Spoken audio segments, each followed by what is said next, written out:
F-22 Raptor, a bird of prey. Its sophisticated technology and stealth capabilities make it a formidable foe against any enemy of the United States. In 2014, the Raptor flew its first combat mission as the U.S. launched airstrikes against ISIS insurgents in Syria. Putting bombs on target may look like child's play on TV, but in reality, getting a bird from ground to air is a lot harder than it seems. Tyndall Air Force Base, Florida. Once an Air Education and Training Command asset, Tyndall has been home to every F-22 pilot in the Air Force. If you're going to get into the F-22 community, it starts here in the 43rd. This is Raptor country. It's king of the hill. It's the best airplane man's ever made, without a doubt. I used to fly the F-16. It's a phenomenal fighter. It still is. It's unbelievable.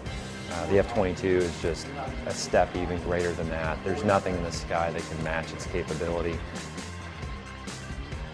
The emotion that you have is one of, A, I can't believe I get to do this. And then I do distinctly remember just being amazed at how much I could see and observe, and the freedom of maneuver that you just don't have on the ground. After the first one, I was amazed at that freedom of maneuver, and then I was really happy to be back on the ground. You see everything that's going on. The enemy doesn't see you. It's a completely unfair fight, and it's great to be on this side of it, that's for sure. It's only been a few years since Tyndall has become an Air Combat Command asset, but its mission has always been in the sky. It's always been in the fighter business, and has always been in the training business here at Tyndall. When I was last stationed here, I left here in 2010, and at that time it was Air Education and Training Command. It had a unique training role. So that aspect of that it was and still is extremely important. It's the only F-22 training unit on the planet, and it trains aircrafts that fly a very small fleet of unique fighters, and so we got to get that right, and we do. Tyndall's mission is twofold. They are teaching airmen to launch and recover F-22s, but at the same time, staying ready to fly combat missions with lethal expertise.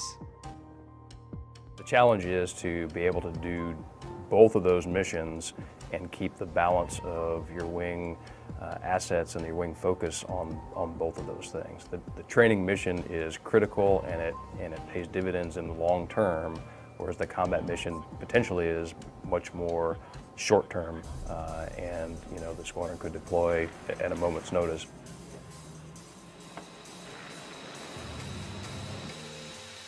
But we have an incredible team, we really do, and we talk about lines of effort within the wing. And so each individual in the wing really plays a role in probably all those lines of effort, although they're more heavily invested in one than the other. For example, an instructor in our training squadron is heavily invested in training the future of air dominance, but they play a tangential role in each of those other lines of effort. Lori Bort. I'm an instructor air battle manager here at the 337th Air Control Squadron. As an air battle manager instructor, I'm training the next generation air battle managers to work with international officers and perform any mission that the Air Force has tasked for us. So the role of an air battle manager is to orient and parachuters, solve problems, potentially re-roll assets, bring order to the fight, so fighting through the fog and friction of war, as well as speeding decisions and up-channel assessments to higher headquarters, potentially getting clearance to fire as well from higher headquarters. Into the radar and into the... We're doing a lot that people probably don't even realize. So things like we'll do humanitarian operations, potentially helping out some of the civilian aircraft. We're usually over Super Bowls, making sure that nothing is going on that shouldn't be. If there's any presidential ops, we potentially could fly on those and help those. And then obviously we've got counter-drug ops that we'll work in South America on. And then obviously Iraq and Afghanistan, we're still there each day in the fight. There's people deployed all the time.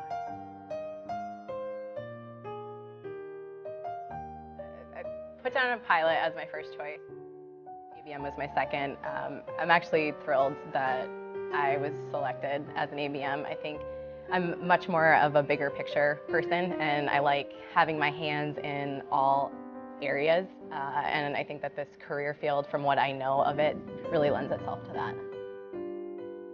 Rather than being hyper-focused on a specific airframe or platform, we're really required to know a little bit of everything.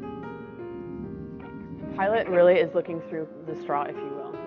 He knows what he has to do, what his mission is, but there's a lot of times he doesn't know what's going on 100 to 200 miles away from him, whereas that's the view that we'll have.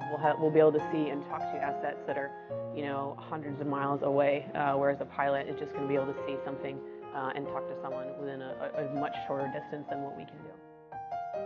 We are responsible for really prioritizing when it comes to weapons, sensors, and fuel.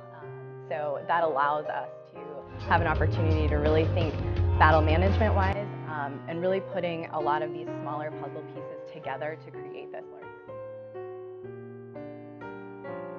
There are times where when I was deployed, we did have the opportunity to kind of hear some of the stuff that was going on the ground. So when you can hear the troops on the ground actually running for their life, and you're trying to direct an aircraft in there to help pull them out and get them out as quick as possible, that kind of gives you a purpose as to what you're doing there. It lets you know that you're not just there, for no reason. You do have a purpose. There's so many keys to success. It's the speed, it's the power, it's everything that goes on behind the scenes. So from the maintenance crew to everybody that works on the flight line. And obviously, I don't know the first thing about being in the cockpit of an F-22, but from my short time in the Air Force, I think it's just all about relationships and communication. If you can trust the people that you're working hand in hand with, then you're set up for success there. If you're holding yourself accountable day in and day out, then you know you're going to set those expectations and you're going to push yourself to the level that you need to in order to be successful for not only yourself, but for the team you're working for.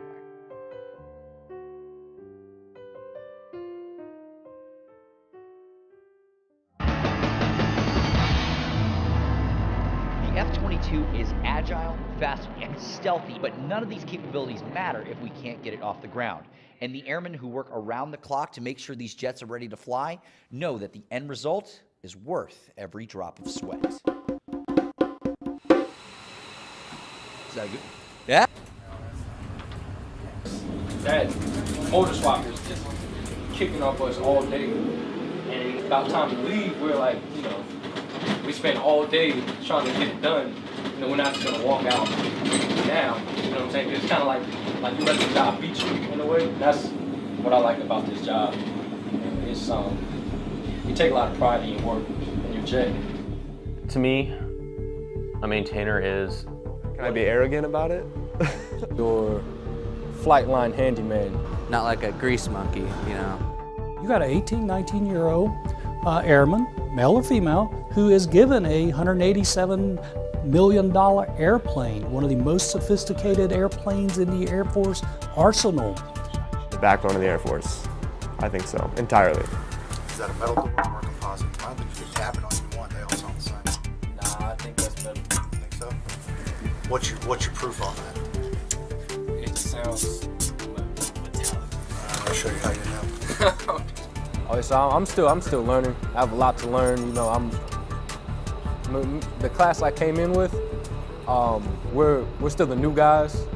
So we're trying to, gain our respect on the flight line. Earn our position. So that's about where we're at right now. We're still trying to get in. Wiggle our way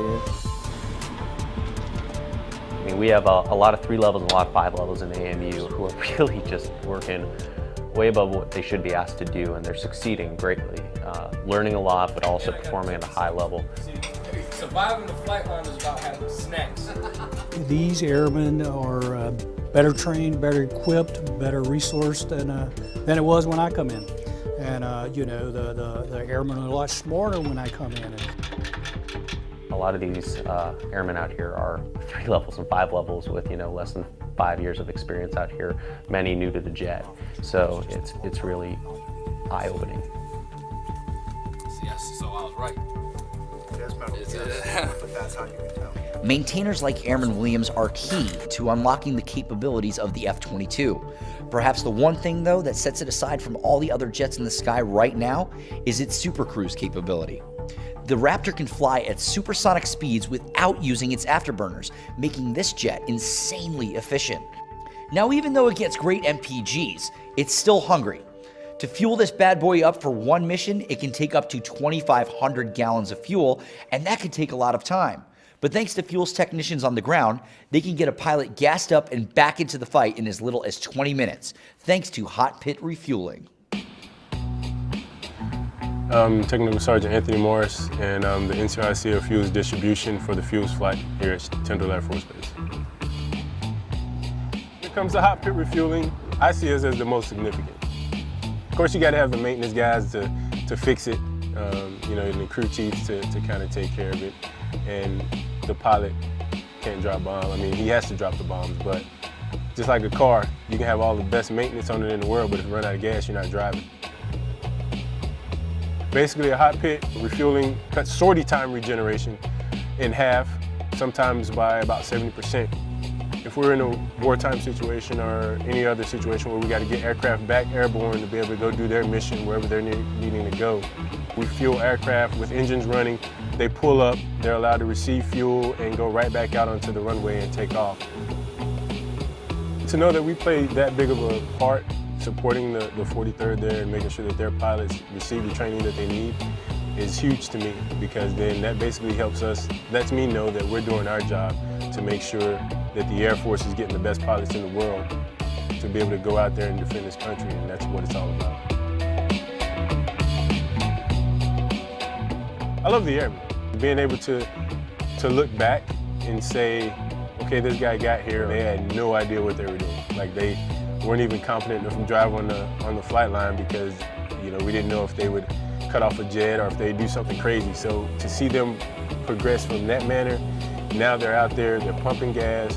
To see the knowledge that they're gaining, we're putting them through rotational training, like laboratory training, where they're learning how to test fuel, cryogenics training, where they're learning about different chemicals like liquid oxygen, liquid nitrogen, things like that.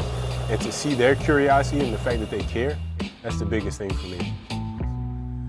Now, Tyndall's flight line can be a busy place. On any given day, there are F-15s, 16s, 22s, T-38s, E-3s, and even commercial airliners taking off and landing within minutes of each other. And it's up to the air traffic controllers to keep everybody out of gridlock.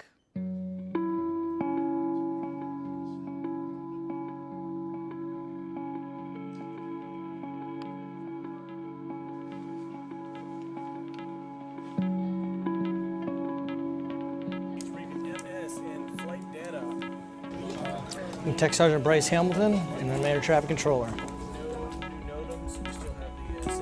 Our role as the air traffic controllers here in the F-22 mission is kind of like the liaison between them training, because all pilots that fly the F-22 come through Tyndall in one way or another. They get all their flight training here. So we're the ones that enable them to go out there, do their different types of missions and stuff like that, practice flying in the pattern to get up to speed and hone their skills in order to go out into the actual combat when they need to go and fly for the Air Force. Left on 2-3 left, go ahead on Charlie, taxi. Air traffic control is one of those unique jobs where every day you come in, it's going to be something different. For instance, here, us in the tower, we control all the airspace from to the surface up to 2,500, 2,600 feet. So all the airplanes that the RAPCON's talking to, they pass them to us, and we control them, land them, take them off, all that stuff, and get them headed in the right direction out to go in the airspaces they're going to be working with. You just got to have confidence in yourself. And before, I would say I was more of a passive type person. This job has definitely made me grow, that I need to, you know, step out on that limb that you're not uncomfortable doing and do those things that I wasn't used to doing, and being strong, be that leader, make the right decisions. We all have our key to the puzzle, because everybody relies on each other in order to get the mission done.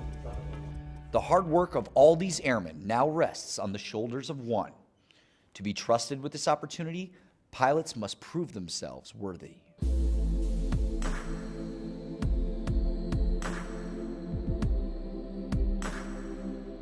The kid in me comes out every time I look at that jet. It's just a huge piece of machinery. It looks like a big toy. Yeah, every time I'm around it, seeing seeing it fly through the air, it's just awe-inspiring to me. And there's still a little part of me that doesn't believe I'm going to get a shot to fly it. The excitement part is this is one of the coolest airplanes that I've ever seen in my life, and I'm just stoked to get a chance to fly it. The anxious part about it is ultimately the first time I fly it, all the responsibility will be on me. So a little bit of nerve-wracking, but I think it'll be worth it in the end. You know, I wanted to be a fighter pilot since I was a real little kid. I remember building models of F-16s and going to see air shows with the Blue Angels and the Thunderbirds, and I thought it was the coolest thing. My parents were both in aviation. My dad was a pilot. My mom was an air traffic controller. Brother, he's a pilot right now, and so aviation was always in the blood, but my path of life just took me a little bit different direction. I went to college and decided I wanted to be a cop, and then decided I wanted to go to law school, so I went to law school. And then at some point I wanted to serve, so I applied to be a JAG for the Air Force, and I got a summer internship out at Mountain Home Air Force Base, and watching F-15s fly by every single day. It rekindled the fire to try to be a fighter pilot. So process for people to end up being a Raptor driver is long. Once you get your commission, after you have your 4-year degree, you have to get fortunate enough to be selected for a pilot slot. At that point, if you get the fighter track, you'll go for another 6 to 7 months, and you'll learn to fly the T-38, which is a supersonic trainer jet, and you'll learn the basics of flying faster and the basics of fighter type flying, if you will. Typical pilot training is a year. It took me 15 months longer than a year. Had a little medical hiccup in between T6s and T38s. I was diagnosed with cancer, and from there it was an immediate grounding. I didn't think I was ever going to fly again. I wasn't sure really what to expect for the treatment itself.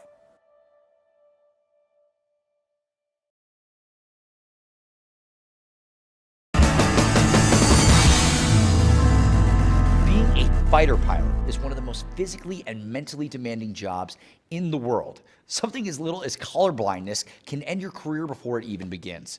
For Captain Robert Hansen, his journey was just beginning when he found out he had cancer. I didn't think there was anything wrong, to be quite honest. I had one small lump on my neck, and Robin's parents are in the medical field. Her dad's a doctor and mom's a nurse, and they both took a look at the lump and they said, hey, you should probably get it checked out. And this was after I had said it like 3 times. True, I'm just saying. True. Yeah. After the T6 phase was complete, I went and saw a doctor, and they sent me to a specialist who took some biopsies of the lump itself. And ultimately, it was inconclusive until I'd started T38, and I got right into the T38 training, about to solo the jet. And the news finally came back that it was cancer. It was rough, but knowing Rob, he never felt sorry for himself. He never got depressed or anything. It was what you would expect when you've been diagnosed with cancer. But he never really was like, oh, woe is me, and played, you know, this sad card. So it was a struggle for me to watch him deal with not knowing where he stood with the Air Force. He wanted to be a pilot. That was his dream. That's what he wanted to do, and now it wasn't necessarily in the cards.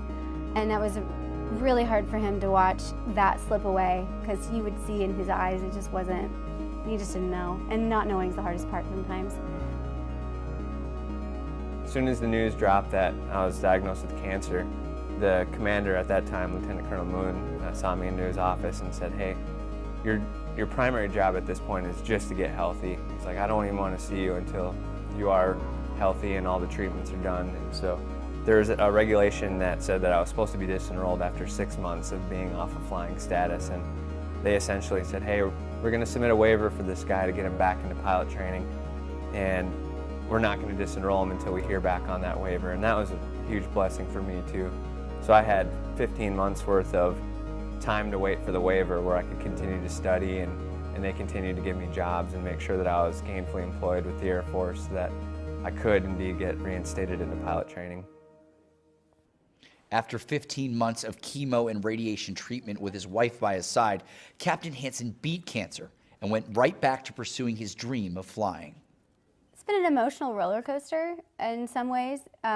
Really high, like high highs with the You know, he almost got to solo the T-38 before he was diagnosed, and then he was diagnosed, so low.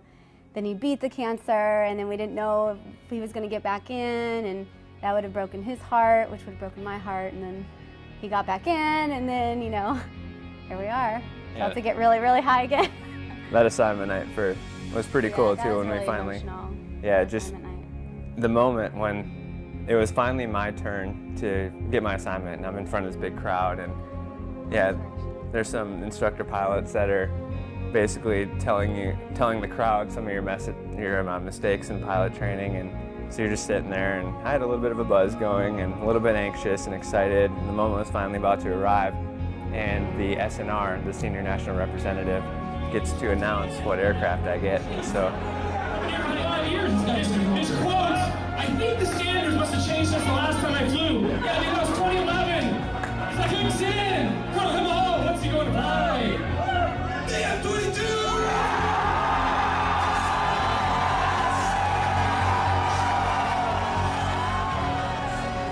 It was an amazing moment. I think until the next morning when I saw the patch on my flight suit that they gave me on assignment night, I don't think it really quite set in that I was going to get a shot to fly the Raptor. Among the roughly 30 pilots that were in his class, some got F-15s, some got F-16s, and some got B-2 bombers. But Captain Hansen was the only one that got told that the F-22 would be his. But if you ask any maintainer, they'll say the jet isn't his, it's theirs. Yes, sir. How's 8-9 doing? How's 8-9 doing? So when's that flying again? 8-9? So that's my jet. Well, as a crew chief, you take pride in your jet, you know, because that's, at the end of the day, the crew chief owns that jet. My jet is aircraft 107. Aircraft 93. Aircraft 81. 94. 72. 76. 91. My jet is aircraft 105. My plane specifically, it's beautiful. I call my jet the ugly duckling because it's not the prettiest plane, the LO's real damaged on it, but it never really breaks. So, you know, when another jet needs a part, they know they can can it from A9. It's gonna show something about your personality and your character. If your jet's clean, looks good all the time. It'd be like on your car. If you notice your engine oil light's on, well, hey, maybe I need to add some engine oil, but you just keep driving, you know. You're neglecting your vehicle. You wouldn't do that to a sports car. Why would I do that to my jet out here? Every time I'm put out on my jet, I wash it. I scrub down the whites. I wash any dirty part of the jet I can see. No, actually, my first day on the flight line, Sergeant De La, he showed me the importance of wiping down your whites. Took that to heart a little bit. It's yours, you maintain it, you fix it, it's yours, your name's on it. Okay, you won't find that in the civilian world. Think about you as 18-year-old. Where was you at, 18-year-olds? Did you have the stakes as high as these men and women have out here? APU! And, you know, every day once you put a pilot in the air, that pilot's life is in your hands. So that's very gratifying, knowing that, you know, you're keeping somebody safe. Even though you may not always think of it that way, they may not always think of it that way, but it's always that is the case. You know, you hold somebody's life in your work. For Captain Hansen, it's taking the support of literally hundreds of airmen across a multitude of career fields over the last 6 years to get to this point. Finally, the day has arrived where Captain Hansen will take his first flight in the F-22 Raptor.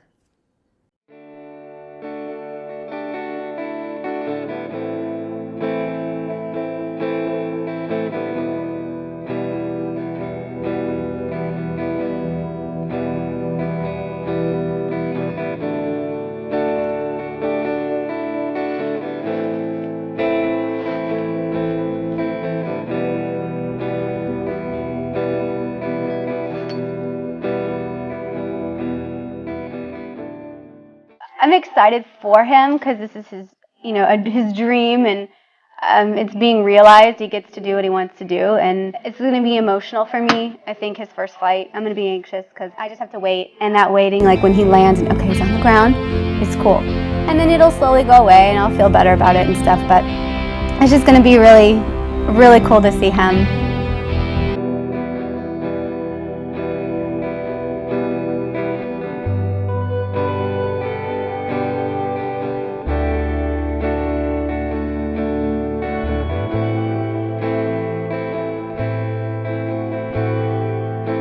And it's really cool to see him excel in what he's doing.